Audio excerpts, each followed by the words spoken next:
The Lockdown Sun Belt Spring Tour continues. We head out to lovely Boone, North Carolina. App State Mountaineers Shawn Clark hops on. It's Lockdown Sun Belt.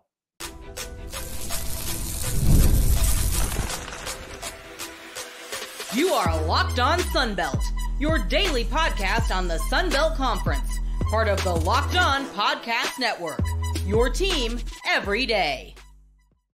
Welcome back to another edition of Lockdown Sun Belt, your team every day. I'm your affable host, Dave Schultz. Today's episode is brought to you by Gametime. Download the Gametime app, create an account, and use code LOCKDOWNCollege for $20 off your first purchase. Terms apply. All right, so we continue to talk to the coaches around the Sun Belt as they have wrapped up, for the most part, spring practice. We talked to Shawn Clark about having a starting quarterback. You know, a lot of guys breaking in new ones. And he has his one back from last year, very good, Joey Aguilar. He also tells us the holes that he needed to fill from last year's squad. We talk NIL and transfer portal, and we talk a whole lot more. Let's get to it. He is the head coach of the App State Mountaineers. He is Shawn Clark on Lockdown Sun Belt. Welcome back to another edition of Locked On Sun Belt, your team every day. Our spring tour of the Sun Belt head football coaches continues with our buddy Shawn Clark from the App State Mountaineers in lovely Boone, North Carolina. Coach, thanks for hopping on. I'm sorry and are sending our deepest condolences on the passing of Jack Murphy. Without going into details about exactly what happened, how are you and your team coping with this? Because that is not something that football coaches are used to dealing with. And again, my deepest condolences, and thanks for hopping on. Yeah, thanks for having me on. I really enjoy doing your podcast, Dave. And you mentioned Jack Murphy, a really tough time here on the mountain. That's something you never want to go through ever, especially as a head football coach. But our players are resilient right now, and our thoughts and prayers with the Murphy family. And we're going to celebrate Jack's life, the way he lived, not the way he passed away. And again, life goes on. It doesn't stop for many people. So we're very fortunate, a very strong bond with our team. Our community is really rallied around us. We have great support for our administration. So the kids are leaving right now for finishing up finals. But again, we'll come back, get all together again, and then try to move on. You're never going to forget Jack and what he represented and what a great story he was. But we have to move on at this time. Well, there's no real segue, so we'll move on. One of the few things that, coaches can't control is, all the portal and everything like that, but you happen to have your quarterback coming back, Joey Aguilar. What was it, play number 6? Because he didn't win the job out of camp last year, and he comes in, whoop, someone's got a broken finger, and he's propelled into duty, played really well, got you to the Sun Belt Championship game. Tell us how Joey progressed from last year to this season, and the expectations of him, handling the reins here in his second year as the App State starting quarterback. Yeah, we're very fortunate to have Joey back for his senior season, and that was he had a lot of teams calling him toward the end of last season, and we were fortunate to be able to keep him. But Joey's really improved. If you go back, you mentioned this earlier, he wasn't the starting quarterback coming into last fall. The sixth play of the season, Ryan breaks his finger. He comes in, his first play is a 40-yard touchdown. So just to watch how he's evolved as a player, and really how he leads our football team. And he's learning how to live another down. When you came in early, he was trying to make every throw. If it was single coverage, double coverage, or triple coverage, he was going to throw the football. He has a very strong arm. He's very he believes in himself. But as you watch the season evolve, he was getting used to throwing the check downs and throwing the ball away and not putting the ball in jeopardy.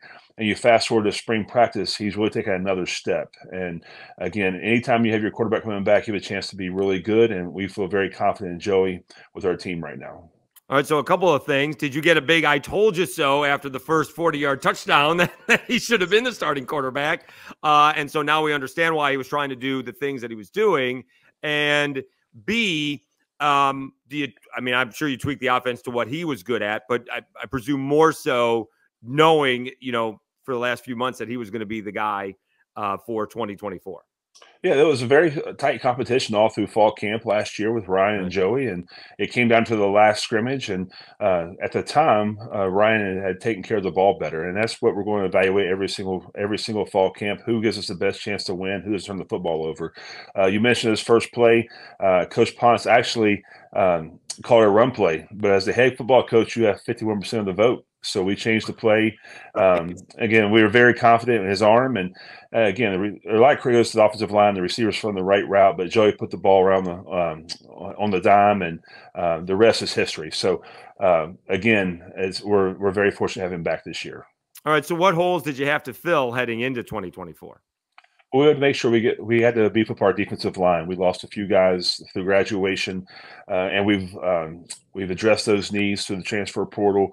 Again, we had some offensive linemen that wanted more playing time, said they left our program, and we addressed those needs also. Again, those in the Sun Belt now is the Sun Belt Conference is the best it's ever been, and the teams are getting bigger, faster, and stronger. We had to address those needs as well. So we got bigger on the offensive line. We can't speak about names, but we have some transfers coming in who averages 6'6", 300. Will give us some more length up front. We'll get another quarterback out of the transfer portal. We had 2 quarterbacks leave that wanted more playing time, but we have a lot of returning players back from last year. We didn't lose much on the defensive side of the ball. And then on offense, all of our receivers are back. All of our running backs, except Nate Noel, is back. And again, we have a lot of weapons, and we have to make sure we use those weapons to give us the best chance to win come this fall. All right, so obviously breaking in freshmen is one thing, whether they're early enrollees or they're not coming in until the summer, and then breaking in a transfer portal guy is different. How do you handle that with someone coming in experienced, and how long does it take him or them to pick up what you're trying to do? I think everyone's different, but now how the rules read, you can meet with your players a couple hours a week in the summertime and work with your players, and that gives you an extra benefit, gives you a jump start on how things go. But as we brought kids in on their official visits, they were really meetings with our players to see how well they learn, how fast they can catch on to things in our system. And we're going to do what we do at App State. We're not going to change the play calling or our offense or defense. We're going to do what we do and try to do it at a high level. So throughout the recruiting process, we felt those guys can learn our offense. They're plenty good enough, and they can really give us either a starting position or add value depth that we have to have throughout the season next year. So they're going through rookie mini camps right now in the NFL, and a lot of undrafted free agents get signed, just to have guys, bodies in camps. And I'm always wondering how long it takes. This guy can play, this guy can't, this guy might be able to play. How long does it take you as a coach to say, you know what, this is going to work? This guy's got some athleticism, but he's going to need, some more mental preparation. How long does it, is it like right off the bat, or, this kid's got to grow into his body, right? He's a 17-year-old, 18-year-old, or, whatever the case may be. As a longtime head coach, as the longest tenured Sun Belt head coach, how long does it take you and your staff to realize we got a guy that fits, or it's going to take a little bit more of a process for him to fully mature into what he can be?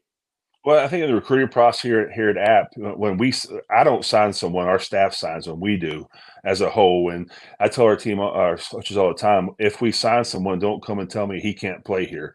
That's your job as coaches, and that's why we pay you a lot of money to coach. So we don't want excuses around here. So once we bring a kid into our program, there are some guys that are ready to play sooner than others, but we feel that we do a very good job evaluating our eyes. And we see a kid on tape, have him in camp that he can play here. So now again, we have some freshmen this past year that's going to be a year or two before they be able to play, and that's why we brought in some transfers that have the body to play now. But we recognize early if they have the chance to play off their athletic ability. And again, that's our job as coaches to put those kids in the best position to be successful on and off the field. Do you ever have a situation where you have someone young, shouldn't be ready to play, but his eyes are telling you he may be better than the veteran, although the veteran has more experience? We do. We say that more often than not, and we tell our team every year, you have to earn your way back on our football team. Just because you're a starter in 23 doesn't mean you're going to be a starter in 24. It doesn't matter if you're a true freshman or a fifth-year senior. We're going to play the best kids, give a chance to play to win and win right now, and we'll continue to do that. And it's been great for us as a program to have that kind of competition, and it's paid dividends throughout the years. Okay, let's take a time out. We'll come back. More of our conversation with App State head coach Shawn Clark on the obstacles and challenges that he may have with NIL and the transfer portal. Is there a transfer portal strategy that App State may want to use? And how has his role changed with the new rules that have been instituted over the last couple of years? We'll do that after I tell you about Gametime and Lafayette Travel.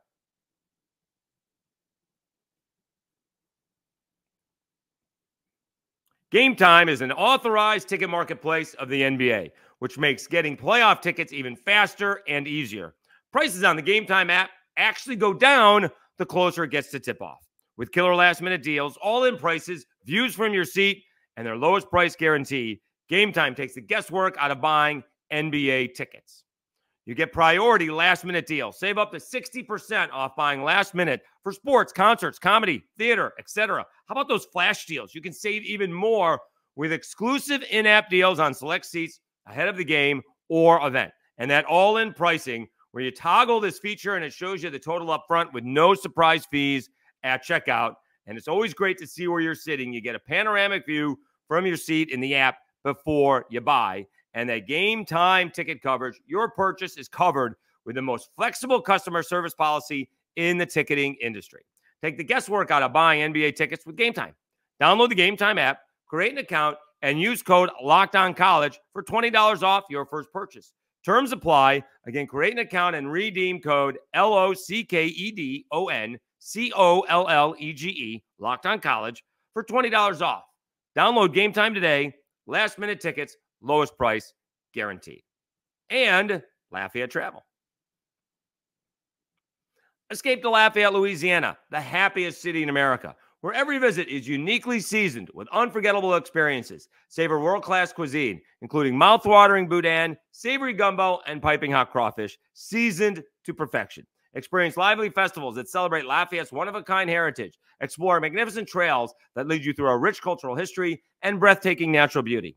Discover the untouched purity of our cypress and Tupelo swamps, where you can paddle past nesting birds and sunbathing alligators. Immerse yourself in the vibrant rhythms of Cajun and Zydeco music that can be heard any night of the week. Whether your passion is for our rich cultural history, the bustling culinary scene, or the distinctive blend of Cajun and Zydeco music, the happiest city in America has something for everyone. Start planning your adventure at LafayetteTravel.com/season. All right, Dave Schultz, Locked On Sunbelt, your team every day. Let's continue our conversation with the head coach of App State, Shawn Clark. Discusses his role now with the NIL and the transfer portal, any transfer portal strategy that App State may use, and the challenges that he has being in a college-rich state, 7 Division I clubs in North Carolina. We get back to it. He is the head coach of the Appalachian State Mountaineers. He is Shawn Clark on Locked On Sunbelt. He's Shawn Clark, head coach of the App State Mountaineers on Locked On Sunbelt, your team every day. All right, so let's talk about a little transfer portal strategy. I absolutely stumbled on something because I don't know any of this. But because the Raging Cajuns hadn't lost that many in the transfer portal and their spring game was, basically 4 days before the portal closed, I wasn't sure if that was a concerted effort. It turns out to be. You're, on the other hand, I don't think you guys had a lot to go in the portal. They had a few, but you guys start early. Why do you start spring so early? And is there any idea of moving it back as a transfer portal strategy? Well, there's pluses and minuses to both sides. But for us, we look at it as if you start spring practice early, then we can gain a lot on the back end. And that way, if there's an injury, which we had this year and had to have an off-season surgery, they can have the surgery be back before fall camp starts. And then also, we can spend a lot of time with our players, and meeting-wise and in the weight room. But if we've came to the conclusion, if you're going to transfer, you're going to transfer. It really doesn't matter if you start spring ball early or late. You see it all across the country. People getting at the last hour, getting the transfer portal. And a year ago, I would have been irritated and upset about it. Now it's just that's the rules we play by. And if a kid leaves, we're going to wish them well. But it also gives you the opportunity to come in and bring somebody in to improve your program, and you could possibly get a better player in the end. How has your day-to-day duties changed with the portal and NIL? Well, I used to be a football coach, and now you're a GM. now I'm a GM or a CEO, and that has changed. And that's something that when you get into coaching, you want to coach. I try to find 5 or 10 minutes a day to get into a drill or go coach just to fuel my soul. But now you're recruiting your own players on a daily basis, and you have to go out and try to raise money for the NIL, for your collectives, and try to raise money for facilities to feed your players. So I don't get to coach as much as I'd like to, but again, there's always that 10-minute window during practice that you need to as a coach. If not, you get left behind, and that's something I don't want to do because I'm very passionate about coaching young kids, and especially in the offensive line. That's where my expertise is, and to give a chance to go out there and coach, it's good for everyone. But to answer your question, there's not much football doing as a head coach nowadays in college athletics. Talking to Shawn Clark, head coach of the Appalachian State Mountaineers. All right, so you have some other I'm not sure if obstacles, challenges would maybe be the better word, because you are surrounded by Power 5 schools there, and lovely Boone, North Carolina, as quaint as it is a smaller market. It's a small town, small college, but passionate town. And so what are your challenges? And then obviously there's a group of 5 schools all around as well. But how do you face that? How do you get people into the collective when, the base isn't nearly as big as some other schools, in the Sun Belt or the teams you're competing against? Right. You mentioned there's 7 Division I schools in our state, and there's only a few major cities that have the business that you can go out and compete with. But we have a very passionate fan base that wants to see our teams do very well, and we have to be creative. I think our collectives have done that. So I think our athletic department has been very creative, a way to help our players. Even though they can't get involved, they've been very creative. So you have to try to think outside the box, which we've done here, and we've been very successful doing that. And even though we're in a small town, again, the App Nation wants to win, and they'll do that at all costs. Yeah, I'm sure you heard it last year, and I heard it following you guys. They are maybe ferocious is the right word. They come all out for you guys. That Coastal Carolina ball game last year was my stomach was turning, and I was just watching. I can only imagine what you were thinking on the sidelines. Well, we lost 4 games by 17 points last year, and we had the lead or had a chance to win in the fourth quarter. Right. And we knew we had a great football team. And, the ball finally bounced our way a few games and gave us a chance to win. We got some momentum and had a chance, and we won the East and played for the conference championship and won a bowl game in a tropical storm in Orlando, Florida. So But the one good thing is when you say is about being the head coach of Appalachian State, people ask if there's pressure, and there's no pressure. There's expectations, right. And you want to coach in an environment where the expectations are higher. It's championship or bust, and we understand that here, and that's why you come to App State to get a world-class degree and play for championships year in and year out. We've done that since 2015. So if you just go back and look at the score of the Sun Belt Championship game, obviously it was a blowout. I'm pretty sure the Troy running back Vidal scored another touchdown about a minute ago. But I'm a big believer, and we'll see what you think. Football games can spin out of control, and that was a 2-point game. It was a 1-possession game, and then all of a sudden there's a strip sack and a fumble and a touchdown, and that was basically the end of the game. And I think if that one play doesn't happen, I'm not saying Troy doesn't win, but I don't think it's a blowout. Is that something that coaches believe? Because sometimes you just can't stop it. Doesn't matter if it's professional or college or high school. Sometimes it's not like basketball where you got a 3-point shot and you can, that's a great equalizer. Do you think that sometimes games spin out of control? And I think that happened to be one of them. And in that case, it went Troy's way. Without question. First off, you give a lot of credit to Coach Summerall and Troy. They had a great football program last year, and they beat us. But I think we were down 2, I believe, if I'm not mistaken. It was 4th and 1, and we jump off sides, make it 4th and 6. We have to throw it, and then the sack and the fumble, they score a touchdown. And then it started to snowball a little bit, but Right. and that's sports, and that's why you play it. And we've been on both sides of the ball. I was watching tape this past week. We played a game this past year that we're down 14-3. We score 2 plays later, we get a pick 6. And then 3 plays there, they pick it off again, and it's a 21-point swing within 4 minutes in the game. So it's a game of the highs and lows, and once you get the momentum on your side, that's a good thing. But if you lose momentum, you have to fight to get it back. So, but that's just the world we live in right now, and again, that's why you have to kind of have the even kill. Don't get too high, don't get too low, because again, you have to play your game, and good things usually happen. Yeah, I think Arkansas State scored like 28 points without the Texas State defense being on the field last year. Somehow they put up a 77 spot up against the Bobcats. All right, let's take one more timeout. We'll come back and complete our conversation with the head coach of App State, Shawn Clark, right after 3, 2, 1. Let's take one more timeout. We'll come back and finish up our conversation with the head coach of App State, Shawn Clark, talking about competing in the Sun Belt East, and does he ever get nervous before a game? We'll do that after I tell you about Monopoly Go.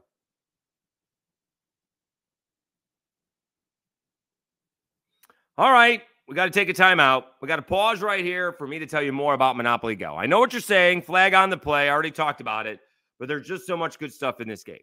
In Monopoly Go, you can team up with friends for timed tournaments where you work together to build up each other's boards. The more you win together, the more awesome prizes you unlock, and there's so much to get. Unique stickers you can trade with a friend to complete albums for big prizes. Cool new playing pieces to travel the boards with. Hilarious emojis for taunting friends when you smash their buildings or heist their vaults. Plus, Monopoly Go feels new and exciting every day with constantly changing tournaments and challenges. A ton include their own unique mini games like digging for treasure or robot pachinko machine.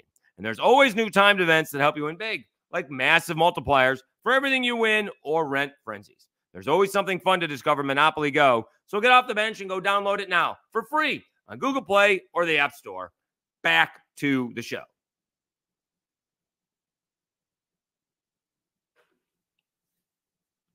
All right, Dave Schultz, Locked On Sunbelt, your team every day. Let's wrap things up with the head coach of App State, Shawn Clark, talking about competing in the Sunbelt East, the changes that have gone on in that division, and does he get nervous before a game?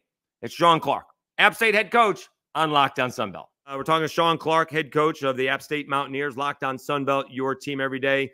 A few more questions. All right, competing in the Sunbelt East, you know, we've had some turnover, coaches, players. I don't think Grayson McCall is back for a 10th year of eligibility. He's moved on. Kurt Signetti has moved on. I know football coaches like to say it's about us, but I'm a big believer in football is a little bit about them since, you know, they're trying to stop you. How do you see App State in the Sunbelt East this season?